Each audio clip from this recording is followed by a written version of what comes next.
అల్లూరు జిల్లాలో డోలి కష్టాలు తప్పడం లేదు. ఇప్పటికీ పలు గిరిజన గ్రామాలకు రోడ్డు సౌకర్యం లేకపోవడంతో గిరిజనులు తీవ్ర ఇబ్బందులు పడుతున్నారు. రోడ్డు సౌకర్యం లేకపోవడంతో ముఖ్యంగా గర్భిణులకు పెద్ద అవాంతరంగా మారుతోంది. తాజాగా అనంతగిరి మండలం కొత్తూరు పంచాయతీ పరిధిలోని టెంకబుడ్డి గ్రామానికి చెందిన గన్నెల సీతమ్మకు పురిటి నొప్పులు వచ్చాయి. గ్రామానికి రహదారి సౌకర్యం లేకపోవడంతో వాహనాలు రావడం లేదు. మరోవైపు వర్షాలు కూడా పడుతుండటంతో పరిస్థితి దారుణంగా మారిపోయింది. దీంతో చేసేదేమీ లేక బంధువులే డోలీ కట్టి టెంకబుడ్డి నుంచి 4 కిలోమీటర్ల దూరంలో ఉన్న కొత్తూరు గ్రామానికి తీసుకువచ్చారు. అక్కడి నుంచి 108 సహాయంతో ఎస్కోట ఆసుపత్రికి తరలించారు. రోడ్డు సౌకర్యం లేకపోవడంతో గర్భిణులను, అనారోగ్యంతో ఉన్న వారిని డోలీలో మోసుకెళ్లాల్సిన పరిస్థితి తలెత్తుతోందని గిరిజన బిడ్డలు ఆవేదన వ్యక్తం చేస్తున్నారు.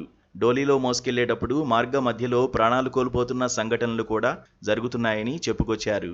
ఇప్పటికైనా గిరిజన ప్రాంతాల్లో రోడ్డు సౌకర్యం కల్పించి డోలి కష్టాలను తొలగించాలని ప్రజలు కోరుతున్నారు.